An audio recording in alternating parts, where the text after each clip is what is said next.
Hello, everyone. Welcome to our podcast where we delve into the complexities surrounding law. And today we'll explore the RCR and its implications for women's rights. I am Deepika, and we have with us three esteemed guests who will share their insights on this issue. Our first guest is Hiba, our second guest is Indu, and our third guest is Rachita. Together, we'll explore the historical context, the legal intricacies, and the social implications on RCR, which is Restitution of Conjugal Rights. Let's start with the basics. Could you please provide our listeners with a detailed understanding of what RCR entails and its historical roots? Restitution of Conjugal Rights, or RCR, is a legal remedy that allows either spouse to petition the court to compel their partner to cohabit with them, and its roots can be traced all the way back to feudal England, where the marriage was often seen as a property transaction. Then the British considered RCR as a means to regulate marital relationship and uphold traditional notions of marriage and family. The introduction of RCR into Indian law reflected the English legal understanding of marriage as a contract entailing reciprocal rights and duties between spouses. And under this framework, marriage was viewed not only as a religious thing, but as a social institution, but also as a legal relationship with all the legal consequences. So in India, we know that we have different personal laws to manage affairs of marriage, inheritance, adoption, etc. And to name a few, we have Muslim personal law, we have Hindu personal law, and we also have the Christian personal law. So RCR is something that has been covered in all of these, although the specifications for each of them may vary. So under all of these provisions, the aggrieved spouse, the affected spouse in the marriage can approach the court to petition for restitution of conjugal rights, and they can also outline the procedures and we can understand the conditions under which for them such relief might be granted. Thank you so much, Hiba and Indu, for that insightful overview. Could you please elaborate on how RCR impacts women specifically? All right. So personally, I believe restitution of conjugal rights primarily is biased against women because when it is being operated within a legal framework, we can see that it overlooks specific needs of women, especially married women or women within the marriage. And we can see that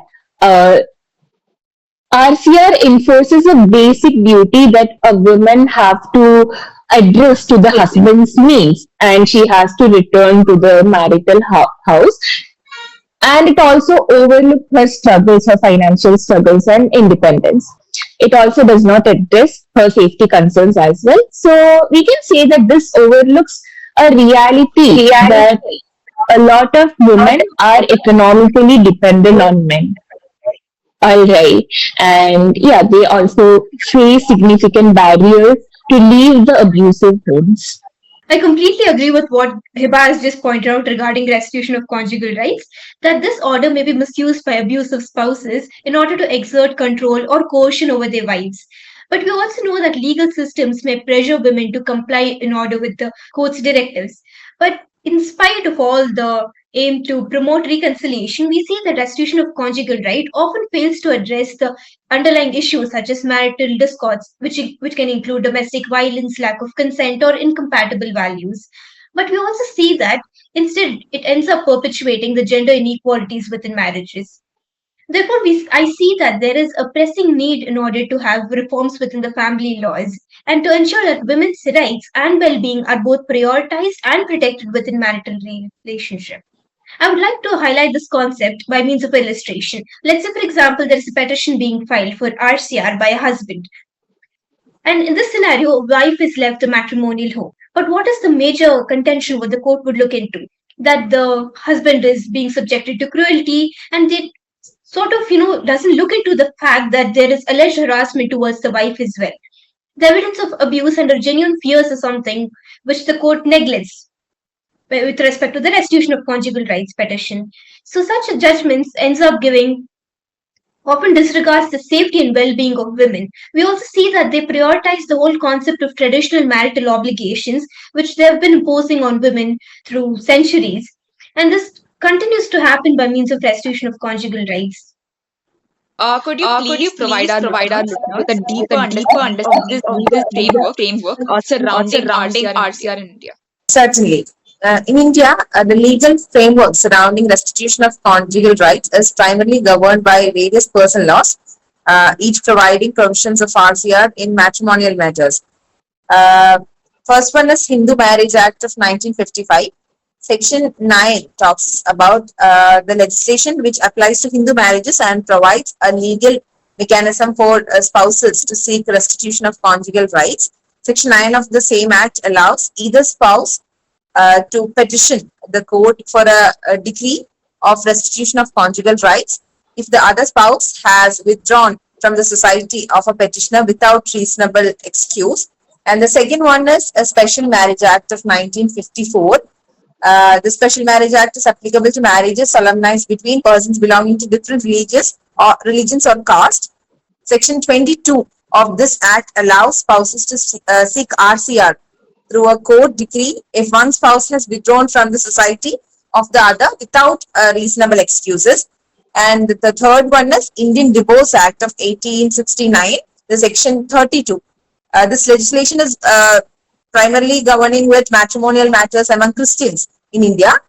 Section 32 of the Indian Divorce Act provides for RCR, allowing either spouses to petition the court for restitution of conjugal rights if the other spouse has deserted them without reasonable cause.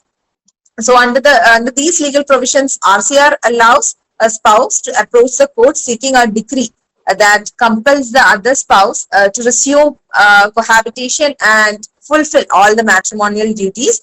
The primary objective behind RCR is to promote reconciliation between the estranged spouses and preserve the sanctity of the marriage by encouraging them to reconcile and continue their marital relationship. You had mentioned about Section 9 of the Hindu Marriage Act. Could you please provide insights on the constitutional validity of this section? Constitutional validity of Section 9 of the Hindu Marriage Act, which deals with restitution of conjugal rights, has been subject to intense scrutiny and debate in Indian jurisprudence. This provision allows aggrieved spouse to seek judicial intervention to compel the other spouse to resume cohabitation, raising questions about individual autonomy and the privacy rights under the Constitution of India. In a famous case of T. Sarita versus T. Venkata Subbaya, the Supreme Court declared Section 9 as unconstitutional as it infringes upon the fundamental rights to privacy and human dignity guaranteed under Article 21 of the Constitution. The court emphasized that matters of conjugal relations are intimate and personal, and the state should not interfere in such private affairs. The enforcement of conjugal rights through legal coercion was seen as violative of the individual's right to make decisions about their own life and relationships. However, we see that there are contrasting views in subsequent cases. For example, we have the case of Harminder Kaur versus Harminder Singh Chaudhary and Saroj Rani versus S.K. Chadha. In all of these cases, the Supreme Court upheld the constitutionality of Section 9, thereby also asserting that the provision serves as a social purpose in order to prevent the breakdown of marriages. The court has, by means of various cases, highlighted the importance of promoting reconciliation and also amicable cohabitation between the spouses, also considering that the sanctity of marriage as a social institution.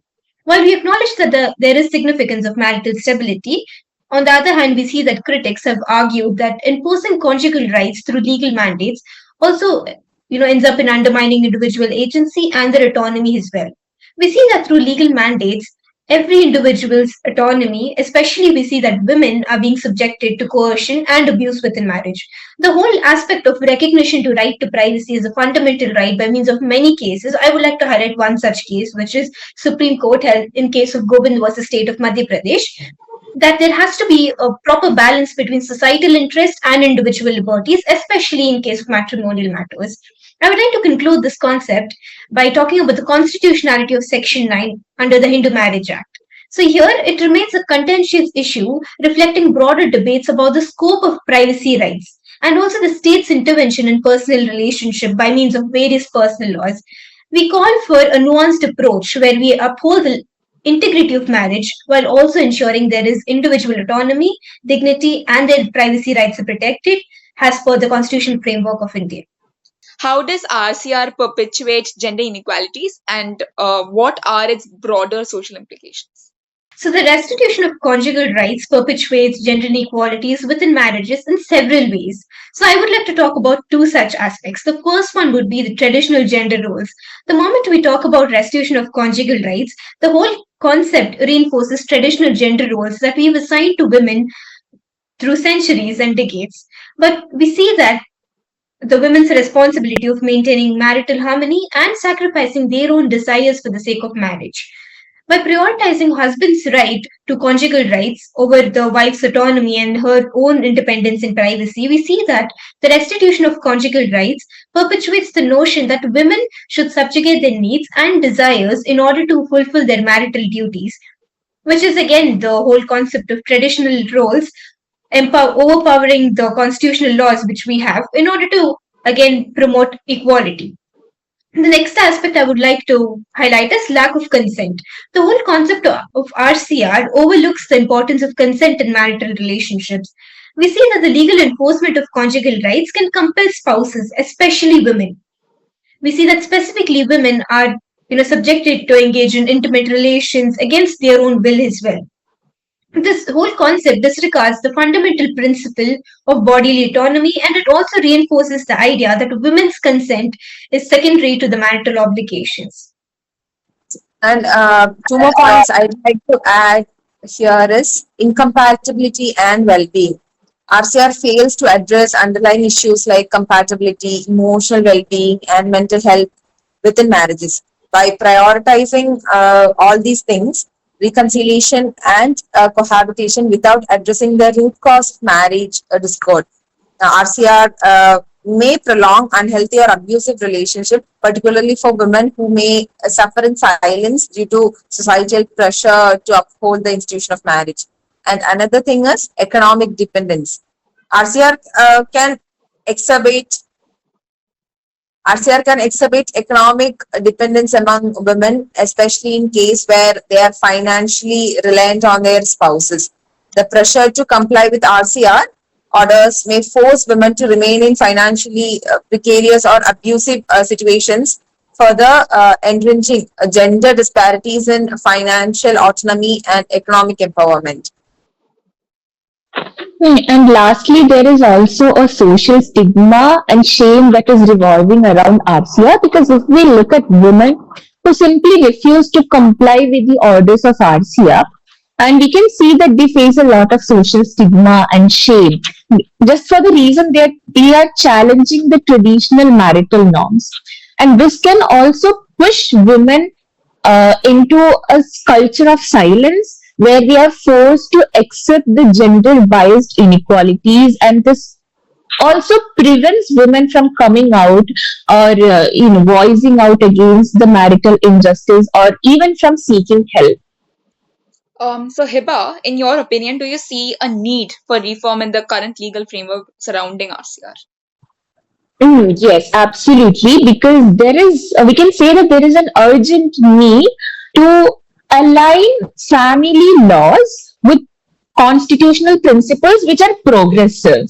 And we also have to prioritize the rights and well being of women who are within the marital relationships.